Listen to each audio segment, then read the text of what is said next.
तो hello guys, welcome back to the channel. और अभी मैं घर आ गया हूँ। जैसा वादा किया गया था कि व्लॉग आने वाला था, ट्रैवल व्लॉग, पर उसके बाद मैंने और भी कुछ सोचा। बोला कि 9 दिन की छुट्टी है, एक 9 एपिसोड या 9 10 10 मिनट या 10 15 मिनट का कोई वीडियो निकालूंगा सर, डे 1 से लेकर डे 9 तक क्या क्या किया मैंने।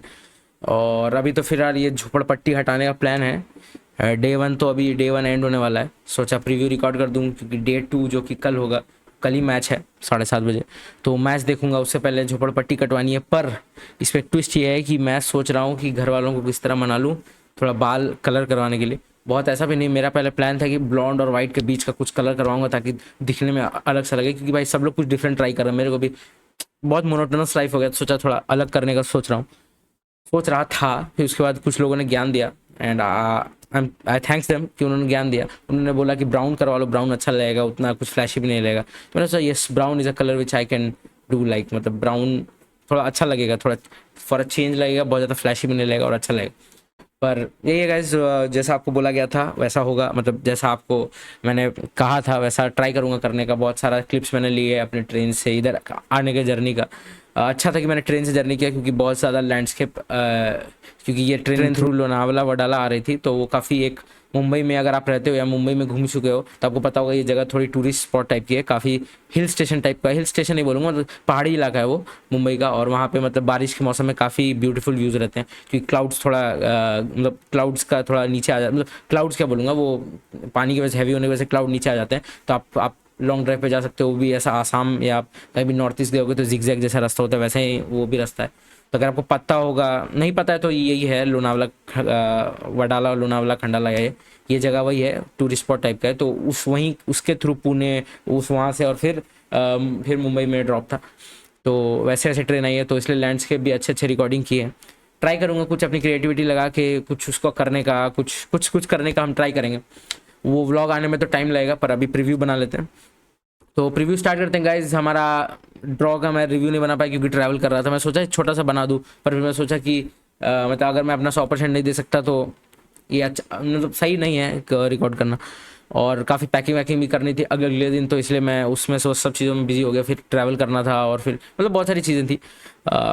तो वही है गाइस, हमने ड्रॉ किया। मैंने 3-1 की प्रेडिक्शन दी थी, पर अंदर ही अंदर लग रहा था ड्रॉ होगा। एक मैच में ड्रॉ बोला था, तो एक बंदे ने कमेंट भी किया था कि तू एक बंदा भाई जिसने ड्रॉ बोला था। हाँ भाई, मैं ही एक बंदा हूँ जिसने ड्रॉ बोला था, और मैं भी एक बंदा हूँ जिसने 3-1 बोला था। मतलब माइंड में तो ड्रॉ ही चल रहा था, पर कॉन्फिडेंस था कि 3-1 होगा, और 3-1 हो भी जाता। पर वही है कि अगर आप कुछ अगेन एन नसीरी भाई, तुम भाई क्या भाई, मतलब बोलते हैं ना एक बुगी टीम, वो हमारा बुगी मैन है, बुगी स्ट्राइकर। मतलब उसने ऐसा है कि वो आज तक प्रीमियर लीग में खेला नहीं है, और हम उसके 7th या 6th हाईएस्ट स्कोरिंग टीम है, जिसके अगेंस्ट उसने हमारे अगेंस्ट, जिसके भी अगेंस्ट उसने मारा है वो हम 6th या 7th हाईएस्ट टीम है, जिसके अगेंस्ट उसने एक टीम के खिलाफ सबसे ज़्यादा गोल मारा। तो मैंने कहा था प्रीव्यू में भी कि ये सब एक प्लेयर है, जेको टाइप का एक प्लेयर है, जो पहले भी हमें हॉन्ट कर चुका है। और and Nasri of course he was the one who was to haunt us। और फिर अगेन सैलेंट्स एंड मैक्सिमा वैन बेसागा नहीं थे, डियोगो डालो ने हक दिया। गुड गेम भाई। पर अगर आप एक गेम में 1-2 बार हक रहे हो और दोनों बार गोल जा रहा है, उसमें से एक बार में गोल जा रहा है, तो ये आप मतलब ठीक है। पूरा तो रिव्यू नहीं, प्रीव्यू की बातें हैं, पर सोचा कि 1-2 मिनट बात कर लो। तो ये ओवरऑल गुड गेम था। वही है कि क्या टेना के टैक्टिक्स, माजरोई को नंबर 10 पे क्यों उतारा, मान समझ में आता है, पर आप और बहुत सारे ऑप्शन थे आपके पास। आप लिंडलॉफ, मतलब ब्रेन फक भाई, ब्रेन रॉट ऐसा। मतलब अब धीरे धीरे मेरा मैनेजर के ऊपर से ट्रस्ट उठते जा रहा है। मैं बहुत ही चुप रहा हूँ इस मैनेजर के खिलाफ जाने के लिए, पर his tactics are not, I think you understand, his tactics are not like we can not connect. माना कि हमें उतना पता नहीं है, बट आप बोलो तो आप प्रेस कॉन्फ्रेंस में भी पता नहीं अंडरस्टैंड क्या बोल रहे हो, कुछ ब्रीफ नहीं कर पा रहे हो अच्छे से कि आपने क्यों स्टार्ट किया। आमाद भाई तुम छोड़ के चले जाओ, मैं हाथ जोड़ रहा हूँ, तुम छोड़ के चले जाओ। तुम जेडन सर जैसा कुछ भी बोल के जाओ, इस क्लब क्या, इस पूरे कोचिंग स्टाफ, तुम मेरे को तो लग रहा है ये ओनर भी तुम्हें कुछ नहीं बोलेगा, वो उल्टा एरिक टेन हाग के ऊपर बैन लगा देगा। तो मैं तो बस हाथ जोड़ के बोल रहा हूँ, अगर तुम्हें जाना है तो चले जाओ भाई, हम फैंस कुछ नहीं बोलेंगे। और बस सब यही बोलना है मुझे, यही रिव्यू है मेरा कि आमाद के साथ जो भी हो रहा है वो काफ़ी गलत है। मतलब कि आप इतना अच्छा प्लेयर है आपके पास, और गेट वेल सून वो एंटनी। मैं कुछ किसी प्लेयर के ऊपर कुछ बैड नहीं ये करता हूँ, पर गेट वेल सून। पर I think Amad deserves like 101% deserves to start ahead of Anthony and he also needs, ठीक है, उनको पता है वो अच्छा प्लेयर है, पर उसको भी आप गेम दोगे तब वो समझेगा कि अच्छा मैं इतना अटैक कर सकता हूँ, मैं इतना मतलब कर सकता हूँ। मतलब उनको जब गेम में आया वो पहला ही उनका टच था, फाउल जीता उन्होंने, एक फ्री किक मिला, नेट में करके फाउल जीता था, तो उसे पता चलता है कि इस एक प्लेयर की क्या कैटेगरी है, वो पूरा टेक्निकल लेवल हमारा उठा देता है।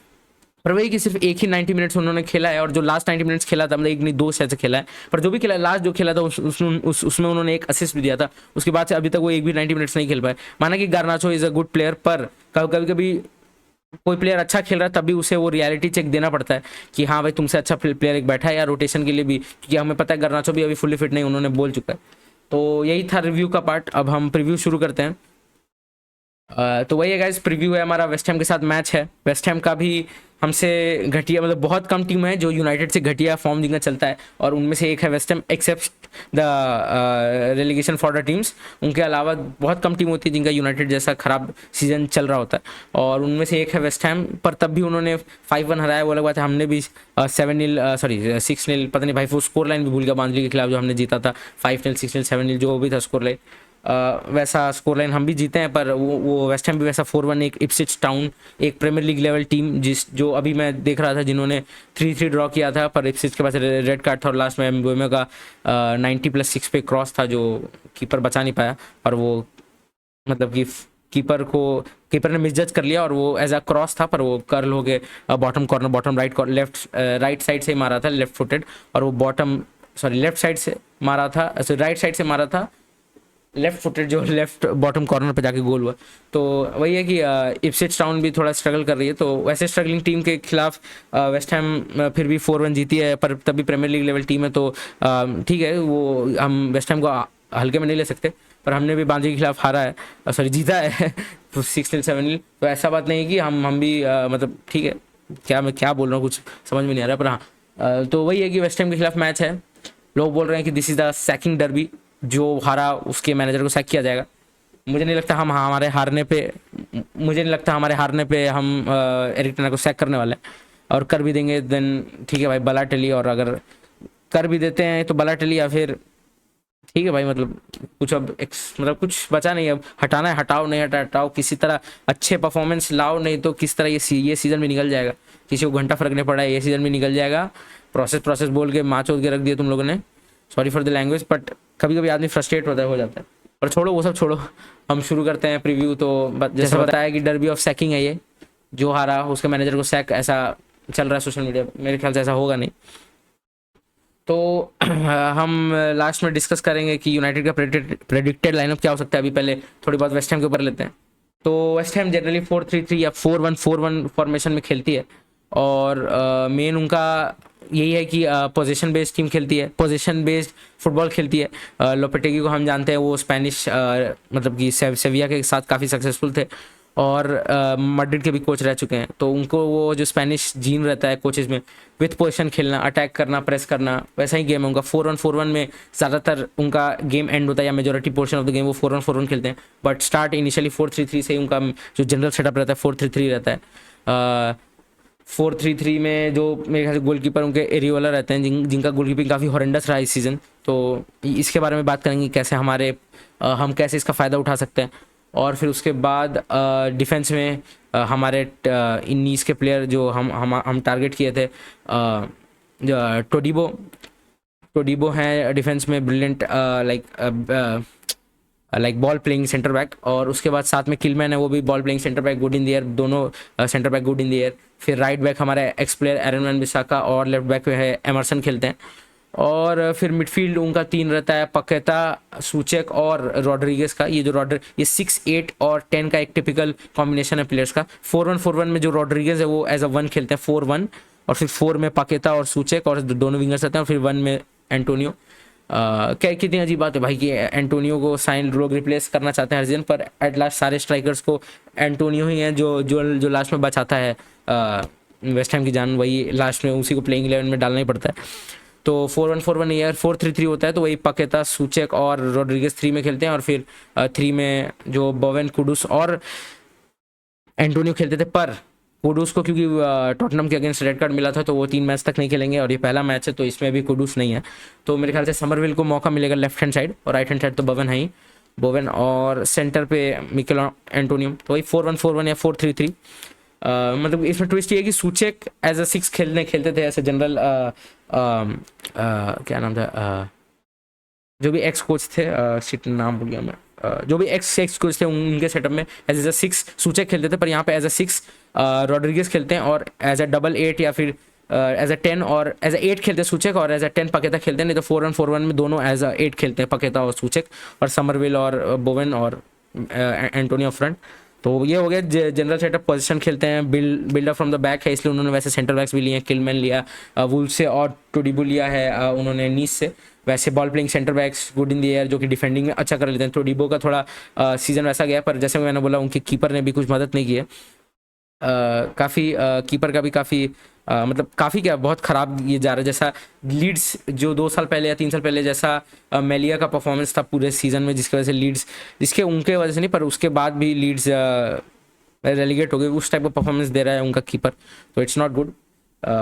फिर और जो बेसिक वेस्ट हैम प्लान रहता है, जो बेसिक वेस्ट हैम का प्लान रहता है कि सेंटर ऑफ द पार्क से ऑपरेट करना, स्ट्राइकर के साथ इंटरचेंज करते रहते हैं पोजीशन, वो कभी विंगर सेंटर चला जाता है, कभी एंटोनियो विंगर के पोजीशन। ज़्यादातर बोवेन और पकेता और एंटोनियो के बीच होता है ज़्यादातर, कुडूस या फिर समरविल। कुडूस भी करते हैं पर क्योंकि कुडूस नहीं है तो समरविल मेरे ख्याल से उतना नहीं करेंगे, वो अपना विर्थ होल्ड करके रखेंगे, और वहाँ से क्रॉसेस और जो हाफ स्पेसेस में उनके विंगर्स, ये भी एक बात है क्योंकि सारे विंगर्स हाफ स्पेस में काफ़ी इंटेलिजेंट टाइप के प्लेयर हैं, जैसे समरवेल, कुडूस, बोवेन, इस टाइप के प्लेयर्स हाफ स्पेस में काफ़ी इंटेलिजेंट होते हैं।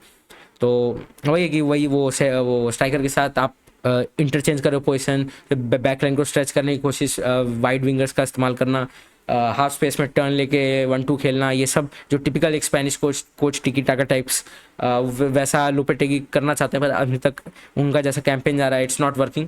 अच्छा खेलते हैं पर या इट्स नॉट वर्किंग जैसा, मतलब छोड़ो भाई, अब कुछ बोलने का मतलब नहीं। मैं यहाँ अपने आप से कंपेयर करना चाहता, जैसे यूनाइटेड खेलती है पर पता चला कि हम भी वैसा कुछ खास नहीं खेल रहे, हमसे तो अच्छा ही खेलती है West ham, at least pattern of play तो है कुछ, मतलब कुछ ये तो है, ठीक है। अब ये भी बात करना अच्छा नहीं है, वेस्ट हैम भी is also shit like us, we are also shit. तो अभी मतलब कि सिंपल, अब थोड़ा प्रेडिक्टेड लाइनअप पे चले जाते हैं अपन। प्रेडिक्टेड लाइनअप पे जाने के लिए थोड़ा हम इधर चले जाते हैं, यस। तो हाँ गाइस, ये था, ये प्रेडिक्टेड लाइनअप नहीं है, इसमें कुछ चेंजेस करनी पड़ेंगी। और चेंजेस ये है कि एक्चुअली मैं देखना चाहूँगा क्योंकि यहाँ पे ब्रूनो इज़ बैक, ये जो ब्रूनो थे जो इनको रेड कार्ड मिला था इज़ बैक। तो क्रिश्चियन इरेक्शन नहीं, एरिक्सन। और बात है उगारते और कैसेमीरो में, दोनों में जिसको भी स्टार्ट दो, I think both are at the same level, दोनों ने अच्छी परफॉर्मेंस दी। मतलब एज तो काफ़ी डिफरेंस है, पर जैसा परफॉर्मेंस देते आ रहे हैं, उगारते का भी पिछला मैच काफ़ी अच्छा था, I think is best game in the shirt. और कैसेमीरो भी धीरे धीरे मतलब वो मतलब जैसा उनका हॉरेंडस शुरू हुआ था सीजन, वैसा उन्होंने नहीं मतलब कंटिन्यू नहीं किया, उन्होंने वापस कर दिया है, मतलब वापस फॉर्म में आए। तो इन दोनों के बीच जो भी रहेगा, आई वुड प्रेफर उगारते, क्योंकि थोड़ा लेग्स कवर करने के लिए उनके पास बेटर है। वो अगर कमिट कैसेमीरो और उगारते में दोनों है कि ओवर कमिट करते हैं, पर यही कि फिर वो भी फिर उगारते के पास वो है कि वो कवर कर लेते हैं, पर कैसेमीरो के पास एक ये है कि वो उनका लॉन्ग बॉल्स, वो जो पासिंग, वो जो स्विचिंग है, वो काफ़ी अच्छा दिखा था हमें। एक उन्होंने डियोगो डालो को जो ओवर द टॉप स्विच किया था, जो वो डियोगो डालो हमेशा चूतियों की तरफ ऐसा 5-6 चांस हक दिए, एक बार उनाना ने 2 बार दिया, फिर 2 बार और उनाना ने एक दूसरे मैच पे दिया था, इस बार कैसेमीरो ने दिया, 4-5 चांस उन्हें हक दिया। उनाना के पास 3-4 तो नहीं, 2-3 असिस्ट हो जाता, पर मतलब वही है कि डियोडालो हक देते हैं, पर क्या करें अब भाई, डिफेंस में उनको भी अपना प्रैक्टिस करना चाहिए। As a modern full back आपको शूट करना आना चाहिए। What better example than of course Trent let's keep it to their pronunciation. अभी प्रोनाउंसिएशन को कि एकदम माँ बहन एक नहीं करनी है। और वही है कि जो माजरोई के नंबर 10 में एक्सपेरिमेंट था, शिट गया, shit, no nothing to this. और यहाँ पे ये भाई हमारे एंटनी भाई भी इंजर्ड है, इनको भी यहाँ इंजरी लिस्ट में ऐड कर देते हैं। और तो कोई अभी इंजरी लिस्ट से आया नहीं है, हाँ अभी तो कोई ऐसा आया नहीं है। लिंडलॉफ है, हाँ कोई ऐसा आया नहीं है, लिंडलॉफ भी आ गए थे। और मैं यहाँ देखना चाहूँगा, यस ज़ग्ज़ी का भी काफ़ी शिट परफॉर्मेंस था, उन्होंने असिस्ट दिया पर काफ़ी ऑफ गेम था। अब वही है कि वो प्रीमियर लीग के पेस पे वो कर रहे हैं, अभी एडजस्ट कर रहे हैं, तो इसीलिए शायद से ऐसा है। मेरे ख्याल से अगर करेक्ट पोजीशन देखी जाए तो ब्रूनो का इधर रहता है हमेशा, वो राइट साइड में ज़्यादा रहते हैं ब्रूनो, वहाँ से पास करने की कोशिश करता है। तो यही है guys predicted lineup. Diogo Dalot, Martinez, Matthijs de Ligt, Mazraoui, Andre Onana, Ugarte या फिर कैसेमीरो, कोई प्रॉब्लम नहीं, दोनों में से जिसको भी उतारो। उसके बाद Eriksen number 8, Eriksen number 10 Bruno. पर ब्रूनो और एरिक्सन को मैं चाहूँगा कि वो बीच में स्विच करते रहें, क्योंकि ब्रूनो वो सब कर सकते हैं जो एरिक्सन कर सकते हैं, पर प्लस वो डिफेंडिंग भी प्रोवाइड कर सकते हैं जो एरिक्सन नहीं कर सकते, और एरिक्सन वो सब कर सकते हैं जो ब्रूनो एज अ 10 कर सकते हैं, और फिटनेस के साथ और श्योरिटी के साथ कर सकते हैं। उतने क्वांटिटी नहीं कर सकते, पर क्वालिटी जितना करेंगे उसकी क्वालिटी बहुत अच्छी होगी। मतलब मैं कहूँगा कि ब्रूनो से भी थोड़ी सी अच्छी होगी। ऑफ कोर्स मैं डिसरिस्पेक्ट नहीं कर रहा हूँ, पर अभी जिस टाइप का फॉर्म चल रहा है ब्रूनो का, ऑफ कोर्स उन्होंने लास्ट में ब्रेंटफोर्ड के अगेंस्ट बहुत अच्छा गेम था, पर और उस टाइम भी अच्छा गेम इसलिए था क्योंकि हमें ये फॉर्मेशन देखने मिला था कि 8 एज अ 8 ऑपरेट करते ब्रूनो, और आई थिंक एज अ 8 ही ब्रूनो की सही जगह है, क्योंकि वो लॉन्ग बॉल्स, वो स्विचेस वो काफ़ी अच्छे डालते हैं, और डीप लाइन प्ले मेकर भी बहुत अच्छे हैं, और काफ़ी उनकी डिफेंडिंग भी अच्छी है। तो इसलिए क्योंकि वो खुद भी पहले एक सेंटर बैक रह चुके हैं अपने अर्ली अकेडमी डेज के बीच। तो यही है हमारा predicted lineup, Rashford to regain his position. मेरे ख्याल से उन्हें राइट साइड नहीं, इस बार लेफ्ट साइड खिलाई, आप गार्नाचो को राइट साइड खिलाई फॉर अ चेंज, क्योंकि गार्नाचो क्रॉसेस अच्छा डाल सकते हैं, और रैशफोर्ड राइट लेफ्ट दोनों से क्रॉसेस डालते हैं, पर गार्नाचो लेफ्ट से उतने क्रॉसेस नहीं डालते, राइट से ही क्रॉसेस मोर। सो यही रहेगा, और बस यही है अभी तो यही प्रेडिक्टेड लाइनअप है गाइस।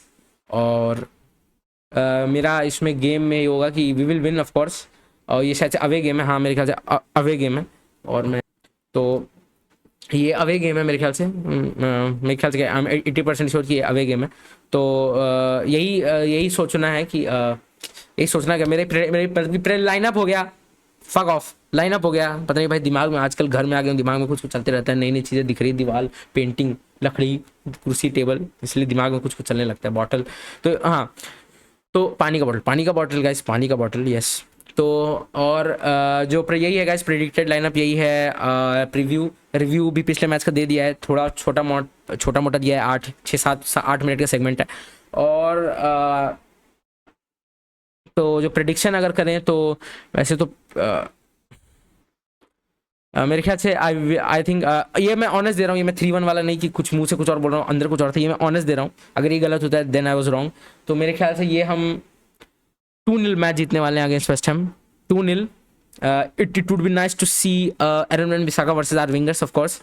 और वही है 2-0 गाइस, 2-0 ये।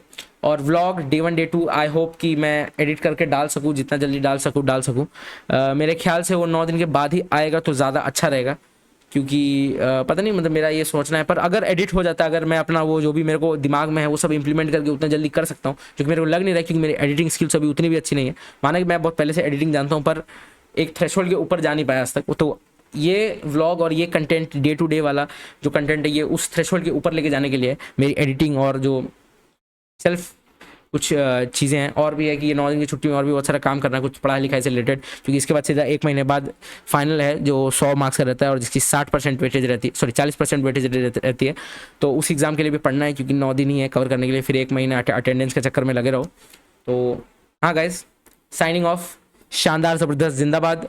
सेटअप अलग है, बहुत जुगाड़ लगा के फ़ोन लगाया मैंने, घर का वाईफाई बहुत जल्दी अपलोड होगा, बहुत खतरनाक कैमरा क्वालिटी, तो वो तो फ़ोन की है, पर वो जो इंटरनेट कनेक्शन की वजह से अभी हुआ वो जो इंटरनेट कनेक्शन की वजह से कभी कभी होता है कि हैंग हो जाता है हाथ, वो हॉस्टल में होता है, क्योंकि बहुत सारे बच्चे हैं, बहुत सारा वो कुछ लिमिट लगा के रखा है उन्होंने कि 2 MBPS ही देंगे, 1 MBPS ही देंगे, पर घर में unlimited MBPS, good quality, good. ये अगर ये झोंटे बदलते हैं तो आपको अपडेट किया जाएगा, और नहीं बदलते हैं तो दुख बांटा भी जाएगा।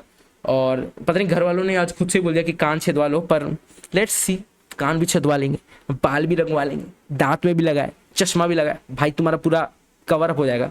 अब मास्क पहन के घूमूंगा, पर ठीक है, चलो साइनिंग ऑफ, शानदार ज़बरदस्त जिंदाबाद, good day, good night, sayonara. और लाइक शेयर सब्सक्राइब करो यार, लाइक शेयर सब्सक्राइब ठोको यार, सॉरी लाइक ठोको, सब्सक्राइब दबाओ और शेयर कर दो भाई, ठीक है। ये बोलना था, ये बार बार भूल जाता हूँ, क्योंकि मैं हूँ एंटोनी दो सांतोस। गेट वेल सून, सही बोला क्या? गेट वेल सून, हाँ सही बोला। तो या गाइस, बाय बाय, शानदार ज़बरदस्त जिंदाबाद, good day, good night, bye bye.